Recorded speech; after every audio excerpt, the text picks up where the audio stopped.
In my years on this show, I've covered every subject, from Santa Claus's Satan to alien penguins. And now it is time to return to the case that started it all. Is Daniel Radcliffe a unicorn?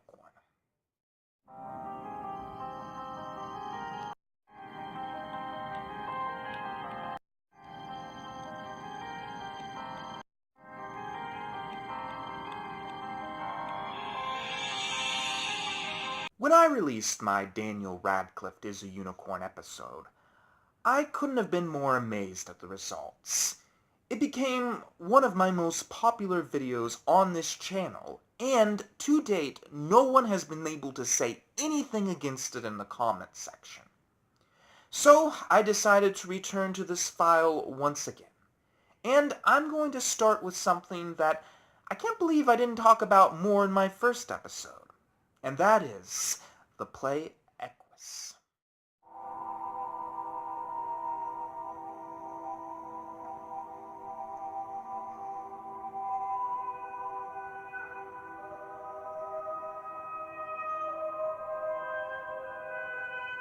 In the play Eqqus, a boy named Alan, portrayed of course by Daniel Radcliffe, has an odd obsession with horses.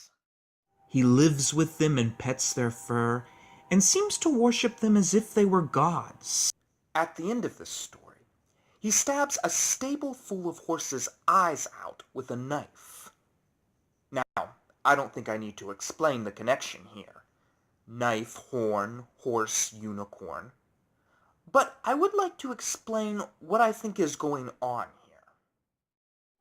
I think what's being depicted is a unicorn that is sexually frustrated, and that is trying to protect its mate by stabbing its rival's eyes out with its horn.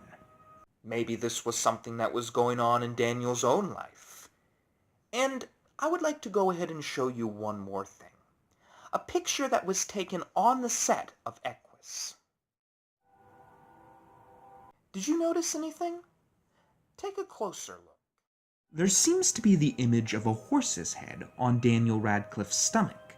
Maybe this is the spirit of the unicorn trying to get out. And the play Eqqus is only the beginning of the stories that seem to hint at a Daniel Radcliffe and unicorn connection. I've already talked about the film Horns, where a guy grows horns and is ostracized by the rest of society. But let's take a look at one of his more popular series, Harry Potter. In one of the scenes of the film, Voldemort is drinking from the blood of a unicorn to become immortal. He glances up and notices Harry standing there, and swoops in to attack him. Now, we all thought this was because Harry was the boy who lived. But what if it was actually because Voldemort had found another unicorn to feast off of? Not only that, but this would explain Harry's mysterious connection to Buckbeak. Finally, how could we forget? BoJack Horseman. Surprising, isn't it, how the one show out there about a horseman just happens to have Daniel Radcliffe as a guest star. Much like the play Eqqus, the episode depicts Daniel as being territorial with other male horses, in this case BoJack. But I hear what you're saying. So what if he stars in roles that just happen to have to do with unicorns? These are just works of fiction, right? Well, what I think is going on here is a bigger Hollywood conspiracy. That everyone knows what he is and is trying to tell us. And to prove it, I would like to show you a clip from SNL, where Bill Hader ad-libs a very odd line. Turn me on. Put your shirt back on. Get that box of baby wipes. Sorry, Mr. Evenings. Sorry's for horses. Now get! Sorry's for horses, now get?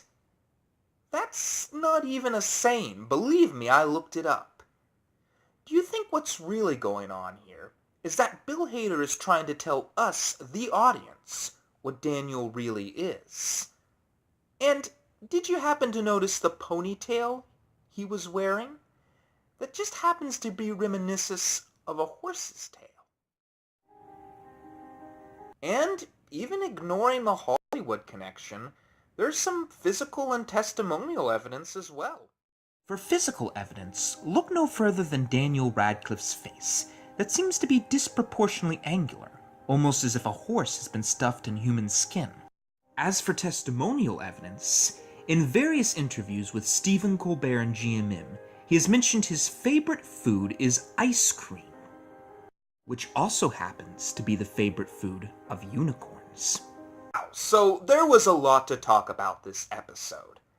But before I put this file away, I would like to say, Daniel, if you're out there, I want you to know that there's nothing to be ashamed of. There is nothing wrong with being a unicorn. What is wrong, though, is not revealing this truth to the public.